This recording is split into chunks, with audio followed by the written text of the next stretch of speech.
Hello everyone. This week, as promised, I will be making some of my chocolate chip cookies. Now, these chocolate chip cookies are not just any chocolate chip cookies. Oh no. Every single time that I have made these chocolate chip cookies, they are gone within 24 hours, no matter how many that I make. I also know that Wyatt said yesterday that he will marry anyone who gives him chocolate chip cookies, so I am fully expecting a marriage proposal. Alright, so the very first thing that you're going to want to do is wash your hands, which I've already done, and then you're going to want to put on your apron, which is really an optional step. If you want to get your clothes dirty, that's totally fine by me, but I will not be held liable for flour on your pants. Then you're going to want to gather up all of your ingredients. Movie magic. For this recipe, you will need regular old granulated white sugar, brown sugar, butter, salt, vanilla, baking soda, an egg, flour, and lots of chocolate chips. Then you're going to want to preheat your oven to 375 degrees. There we go. In a regular old mixing bowl, you are going to want to whisk together your flour, baking soda, and salt. My camera may or may not have cut off and I didn't notice it, and I mixed together my flour, baking soda, and salt before I realized that. And I know that the good filmmaker in me is saying just throw it all away and start again, but that would be wasteful. So here's what it looks like when you're done. It's just 2 1/4 cups flour, a teaspoon of baking soda, and a ½ teaspoon of salt. And you just whisk it all together and set it off to the side. Then the rest of the work you're going to want to do in an electric mixing bowl. Or if you don't have an electric mixer, I guess it can be done by hand, but it'll be a lot harder.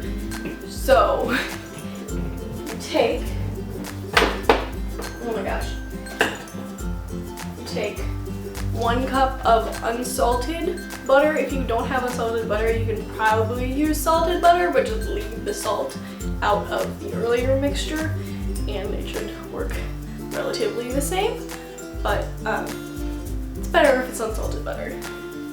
So you put your unsalted butter into the bowl, and then you add 3/4 cups each of the brown sugar and the granulated sugar.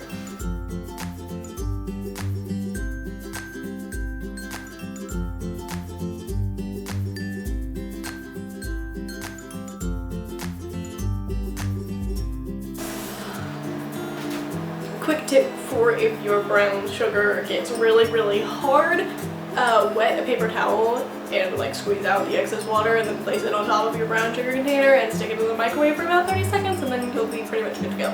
That's also a good tip if you have leftovers that you don't want to dry out. Wet paper towel in the microwave.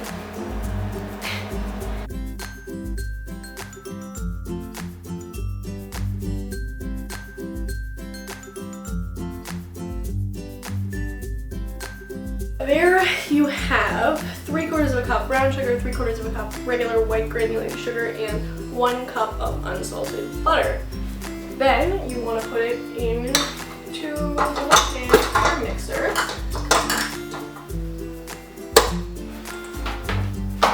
Plug your mixer in and attach one of these things. There's also a whisk and some other stuff, but this is definitely the best one to use for pretty much anything when you're baking, because a whisk just is annoying.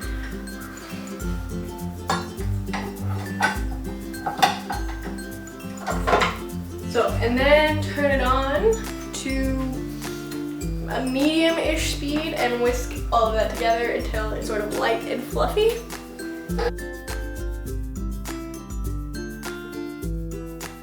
So it should look like this. Then you are going to add your egg and vanilla. So you take 1 teaspoon of vanilla, or imitation vanilla because we're cheap, and put it, oh my god, okay, and put it into your bowl. And 1 egg.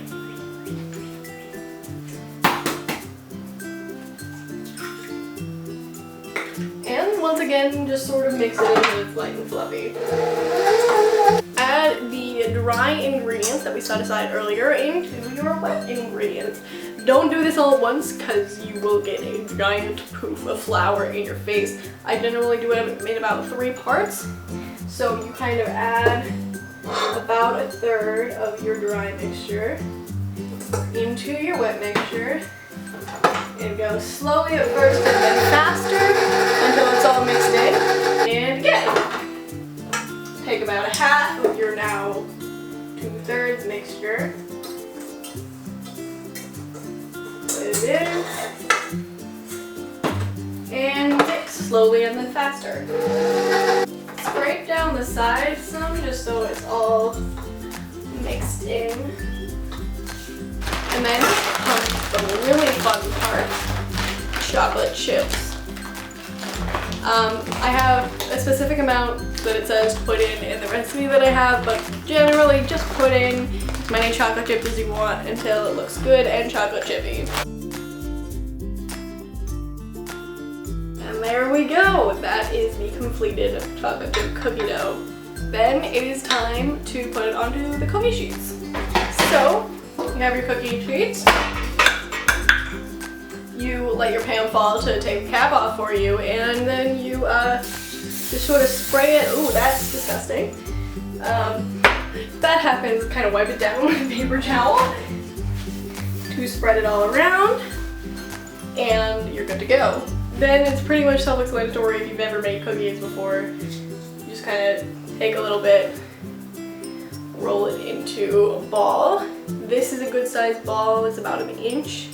And put it on your cookie sheet.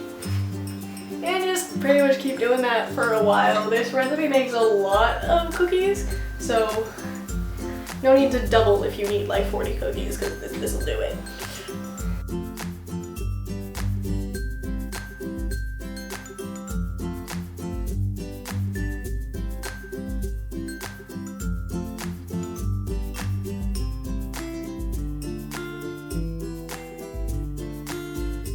Once you have your nice, pretty tray of cookies, you can just stick it in the oven for 8 to 10 minutes. I generally do 9, but it really depends on your oven.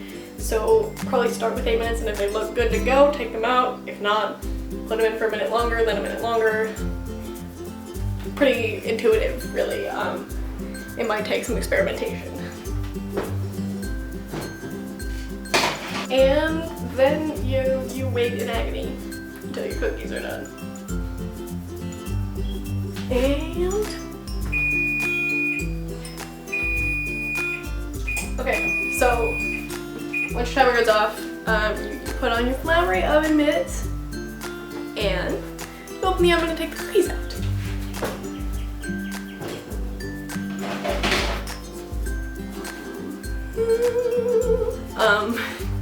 You want to leave them on there for another couple of minutes and then take them off because they're still kind of cooking if they're left on there, so do not let the cookies cool off the pan. After a few minutes, I put them on wire cooling racks, but you can really just put it on a plate. This is the pretentious way to do it. So, and then finally, once your cookies are at a temperature where they won't burn the top of your mouth, you get yourself some milk, you get yourself a cookie, and, you know, enjoy.